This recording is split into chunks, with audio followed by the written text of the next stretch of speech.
நிலைவாழ்வை நோக்கி தவக்காலத்தின் 28ஆம் நாள் தியானம். ஏழைகளுக்கு உதவுதல். அக்காயா மாநில மக்களை பொறுத்தவரையில் ஏழைகளுக்கு உதவுதல் என்பது புதிய விடயமல்ல என்பதை பவுல் இங்கு சுட்டி காண்பிக்கிறார். பகிர்ந்து வாழ பழகியவர்கள் இவர்கள். தம்மால் இயன்ற உதவிகளை செய்பவர்கள். இவர்களின் நல் மனதை பவுல் அப்போஸ்தலன் பாராட்டுகிறார். இந்த மனநிலையில் இவர்கள் காரியங்களை செய்வதால் இறைவன் புகழப்படுகின்றார் என்பதை சுட்டி காண்பிக்கின்றார். உதவிகளை பெறுகிற மக்கள் இறைவனை நன்றியுடன் நினைக்கின்றனர் என்பதையும் அவர் இங்கு சுட்டி காண்பிக்க தவறவில்லை.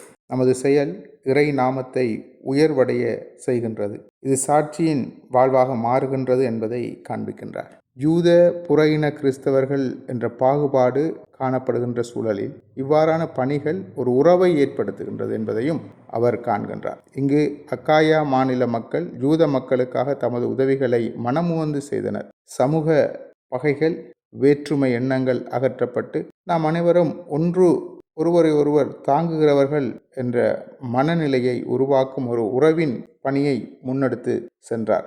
பகிர்வு உறவை புதுப்பிக்கின்ற செயலாக மாறுகின்றது. கொடுப்பவர்கள் முக மலர்ச்சியுடன் கொடுக்க வேண்டும் என்பதையும் வலியுறுத்துகின்றார். மனம் உவந்து உதவும் நிலை உருவாக வேண்டும் என்பதை கூறி அதில் இறைவன் மனம் மகிழ்கின்றார் என்பதையும் இங்கே சுட்டி காண்பிக்கிறார். நமது செயல் இறைவனை மகிமைப்படுத்துவதாக இருக்க வேண்டும். கடமைக்காகவோ எதிர்பார்ப்புடனோ அமையக்கூடாது என்பதை இங்கு அவர் கூறுகிறார். நமது உபவாச காலத்தில் நமது செயற்பாடுகள் எப்படி அமைகின்றன என்பதை சிந்திப்போம்.